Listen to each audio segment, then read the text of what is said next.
What's up, everybody? Welcome to the Full Service with Mr. Full Service. I got another good one for y'all. So, as y'all know, when the Biden administration took over, they executed a lot of executive orders that basically destroyed our security at the southern border, allowing it to be flooded with illegal immigrants. So, they actually have a committee right now, and they're talking to the Department of Homeland Security Secretary, Mayorkas, about what's actually going on at the southern border. So I'd like to get right into this and see what you guys think, okay? All right. Good morning, Secretary Mayorkas. Good morning. Is there a crisis at our southern border? Senator, there is a very significant... That's a yes or no question. There's a very significant... Is there a crisis? Senator, there's a very significant challenge. I think your microphone is not on. There is a very significant challenge that we are facing. Yes or no, is there a crisis? I believe I've addressed that question. So you're refusing to answer? Senator, there is a very significant challenge. And will you answer if there's a crisis? Therefore, we are dedicating the resources. Okay, so you're refusing to answer. Well, Secretary Mayorkas, I'll tell you someone who is willing to answer, which is your and President Biden's chief of the Border Patrol in a sworn deposition in July of 2022 when asked, would you agree, Chief Ortiz, that the southern border is currently in crisis? Answer, yes. Notice none of those wiggle words, none of that equivocation. One word, one syllable, yes.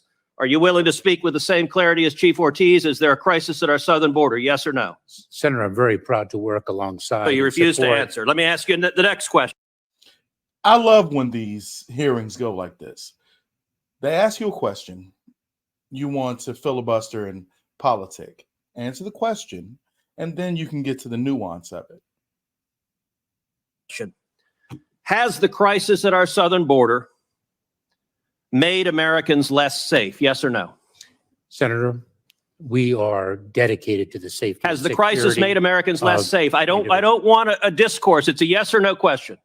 Senator, we have a challenge of... You refuse to answer the question. Mr. Secretary, let me show you how someone doing his job answers a question in a straightforward manner. Chief Ortiz, is the crisis that is currently ongoing at the southern border making the border less safe for Americans and aliens alike? Answer, yes. One word, one syllable, 3 letters. That's how someone answers a question and does their job. You're being a politician, misleading the American people. Let me give you a chance again. Will you show the same integrity Chief Ortiz shows? Is the crisis at the southern border making Americans less safe? Yes or no? Senator, we have 260,000. You refuse to answer the question. Let's move on. You know, what's funny is when I was younger, I used to think that these hearings were so boring. But now that I've gotten older, I actually really enjoy these. And security of the next question, Mr. Mayorkas. Has the crisis made aliens less safe? Yes or no? Senator, we are seeking. So you won't answer that question either. It's a yes or no. Has it made aliens less safe? Senator, smugglers are exploiting. Has the crisis made aliens, less safe? Are you willing to answer it? Senator, the smuggling organizations. Okay, you're filibustering again. Let me ask you this question. How many migrants have died under President Biden? Senator, your phrasing of the question is actually quite misleading. How many migrants died in 2022? At our approaching our southern border? Yes. Precisely why we are seeking to exclude the smuggling. Do you know the answer? Do you know how many died? I do not. You do not. Of course you don't. I know how many died. 853. That is 853. And by the way, here are the numbers that have died every year. You go back to 1998, you see it's consistently between 300 and 400, 300, 400, 300, 400. Suddenly, 2021, what happens? You get in office and... I just want to make sure you guys see that downward slope starting about 2016, 2017. Now, most people don't realize that Obama was very strict when it came to the migration or the immigration policies of America. He took them seriously. Doesn't seem like his vice president took that advice to heart. And that red line are dead bodies. I've been on the Rio Grande and I've seen dead bodies floating there who've drowned because of your refusal to do your job. You don't even know how many have died. What do you say to the Texas farmers and ranchers who find pregnant ladies dead on their property, who find toddlers dead on their property? What do you say to them? I say that is why precisely we are taking it to the smuggling organizations. But you are not. That is simply not true. Number two, it is why we are. I'm gonna tell you now. Ted goes further into this tirade, but we're going to kind of skip ahead. Now, if you want to go, you can actually go to YouTube and look these up yourself, because these actually get really, really interesting. Hold on, check this one out. Chair Mayorkas, you told Senator Graham that you've released somewhere between 500,000, 700,000 illegal aliens. You told me you don't know how many of those had COVID. You told me further you don't know how many of those were sexually assaulted by the human traffickers who brought them in. When you were talking with Chairman Durbin, you talked about catch and release. And Chairman Durbin asked you whether illegal immigrants who are released under catch and release and given a court date in the future, whether they show up. And you responded, quote, "The great majority do, Mr. Chairman." Secretary Mayorkas, I believe that testimony is false. It is contrary to virtually every public reporting on the matter. For example, I'm looking at a July 27th, 2021 story in Axios that describes just 13% of migrants had shown up after catch and release. You know you're under oath and subject to the penalty of perjury. Do you stand by your testimony? Now, I just want you to know this is an older segment of when they had this Mayorkas before Congress to testify at what was going on at the southern border. I just wanted to let y'all see that things haven't changed from, I think this was back in either 2001 or 2022. So, testimony to this committee that the great majority of illegal aliens released under catch and release show up voluntarily at court proceedings? Can I give you the data that I have at my disposal, Sure. Senator? The percentage of non-citizens who have checked in, who have been compliant with the alternatives to detention or are within their reporting time frame That's not the question. How many show up at the court is hearing? 65%. You're giving stats that aren't answering the question. How many show up at the court hearing? The stat that from Axios showed 13%. You're claiming 13% is the great majority. Well, I'm pulling from the data that I have, Senator, and I will verify the accuracy of the data after my testimony today and report back to you. Because so if your testimony that the great majority show up for hearing is wrong and false testimony, you will correct it in writing. Let me ask you subsequently. Let me. You won't correct it in writing? No, I most certainly will, but I need to say something, Senator. And that is that I take my oath. Fine, you take your oath seriously. My time is limited on that. Let me ask you another question. It's been reported the Biden administration is considering paying illegal immigrants whose families were separated $450,000 I know y'all remember this. a piece. That would mean for a family of four, they would get $1.8 million. That's not my understanding. What is your understanding? My understanding, and it's drawn from news reports because this is not something that the Department of Homeland Security. You're the defendant in the lawsuits. Is that it is that amount of money per family, but I may be mistaken. That is not what has been publicly reported. It is per person. Do you think it is a good idea to pay illegal immigrants 4.5 times what we pay the family of a service member who's killed in combat? And if we pay millions of dollars to illegal immigrants, in your professional judgment, will we get more illegal immigration or less illegal immigration? That seems like a pretty common sense question, right? If you incentivize people to come into the country illegally, is that going to produce more people coming into the country illegally or less people coming into the country illegally?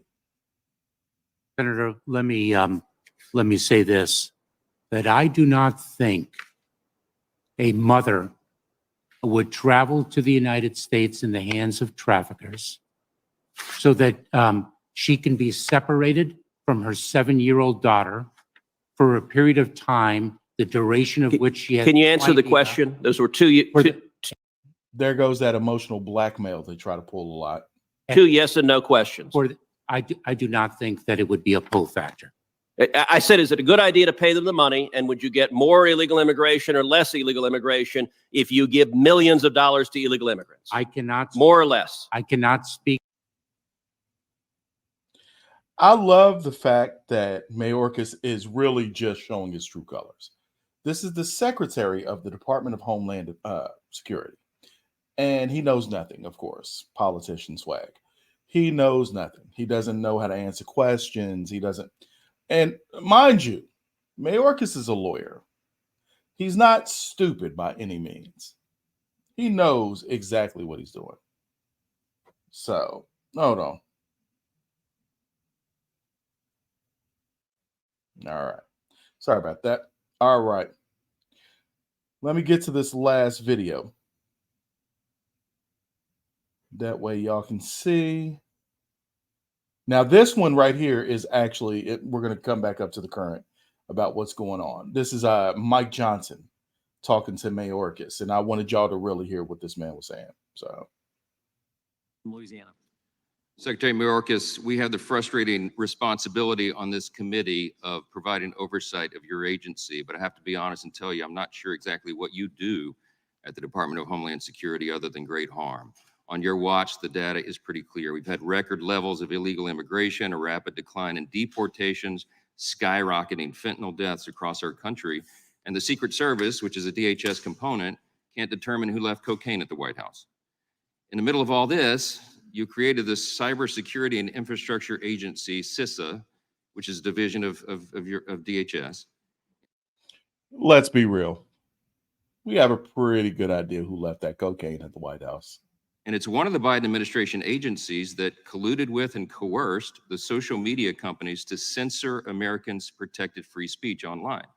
That's specifically detailed in a 155-page court opinion that came out of the federal court in Louisiana in the landmark litigation of Missouri v. Biden. Have you read that court opinion? Congressman, I have not, and the Cybersecurity and Infrastructure Security Agency does not censor speech. Okay, well, that's the court found otherwise, and it's really curious to me. Actually, it's quite alarming that you haven't read the opinion, because your agency is listed in this opinion. The federal court looked at volumes of evidence over months of litigation, and they determined, among other things, that if the allegations made by the plaintiffs, the states in this case, are true, and hold on, the preliminary injunction was granted against your agency, sir, and other Biden administration agencies, including the DOJ and FBI, the court said it involves the most massive attack against free speech in United States history. And you're telling me this opinion issued July 4th has not reached your desk? No one's briefed you on it? Oh, I have been briefed on the Missouri litigation. Okay, but you haven't taken the time to read it yet. Congressman. No, hold on. Have you read it or not? I have read parts of it, Oh, Congressman. parts of it. Did you read the parts where it said that this is Orwellian and dystopian and that your agency is involved in a massive cover-up of specifically conservatives' free speech online? Not to mention, this is also the same party that wanted to create a truth ministry. The same party that doesn't know how to tell the truth, doesn't know how to actually come out honest to their constituents, wants to develop a department of truth, a ministry of truth. Yeah, that sounds like a bad idea from the jump. Congressman, the Cybersecurity and Infrastructure Security Agency is not involved in such conduct. Okay, well, the court found otherwise, and you stand here under oath and you give us these answers that we know are not true because this is demonstrably untrue. I'm suggesting to you that you're saying things to us under oath that are proven by the record to be untrue. Let me ask you about this specifically. CISA was created to, we call it the Misinformation and Disinformation Subcommittee of CISA. You familiar with that? MDM, the MDM subcommittee, you're familiar with that? Congressman, I am very well aware of the threat of disinformation emanating from adverse nations. Are you familiar with the subcommittee? Just answer the question. I am. Okay. Does it still exist? Congressman, are you speaking of the... Does the MDM subcommittee still exist? I would have to get back to you on that. Okay. All right. Kind of a big deal in your agency. I'm kind of shocked that you don't know the answer to that. Can you define what misinformation is? Congressman, misinformation is false information that is disseminated to. Excellent. Who determines what is false? Congressman, our focus. No, who determines what is false in your agency? If you're going to pull something off the internet and collude with a social media platform to make sure Americans don't see it, who determines what's false? Congressman, we don't do that.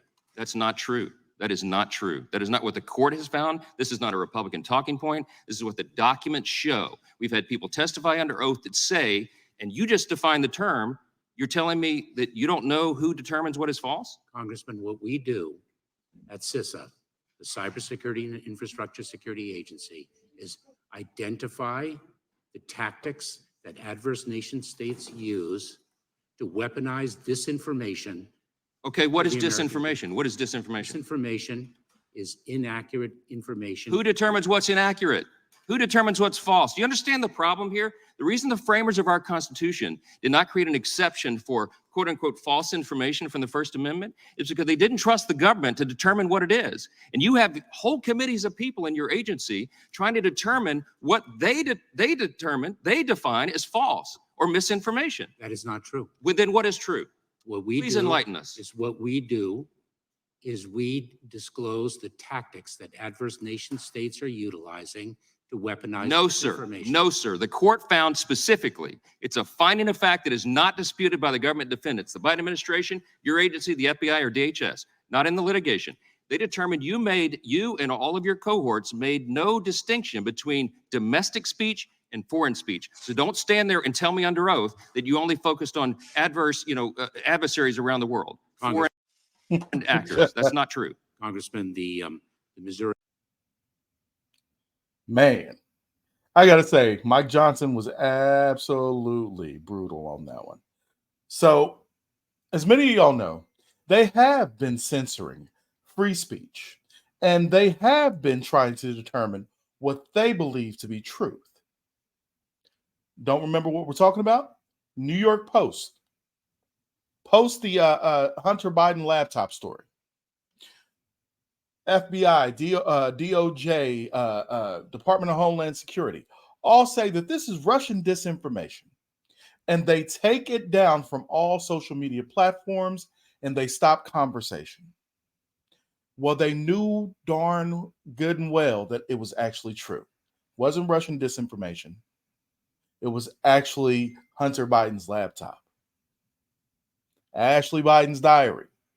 We can go into Biden, the crime family, and what was going on with his Ukraine and Burisma. When Joe Biden first came in, he said he had no dealings with his son or his businesses, no knowledge of it, right? Ended up finding out that was a lie. He absolutely knew.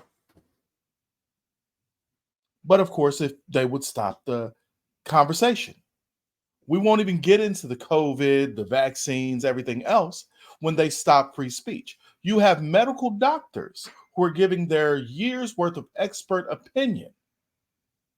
But because it doesn't go with the narrative, they're censored as well. So Mayorkas is up here trying to tell us that, we're trying to stop foreign entities. No, those are domestic entities. But of course, you got called out on it. So really enjoyed that one. So this has been the Full Service with Mr. Full Service. Make sure you like, subscribe, leave me a comment. Let me know what you think about the video. Also, join us every Sunday at 8 p.m. Eastern Standard Time on Simply Sunday, where we talk about life, politics, and religion, faith, everything else. Also, check us out on the Trifecta Hour on TikTok every Friday at 8 p.m. Eastern Standard Time. We have a lot of laughs. We have a lot of fun on that show as well. So hope to see you guys there. Hope to see you guys soon. Much love to y'all, and leave us a comment. Talk to y'all soon.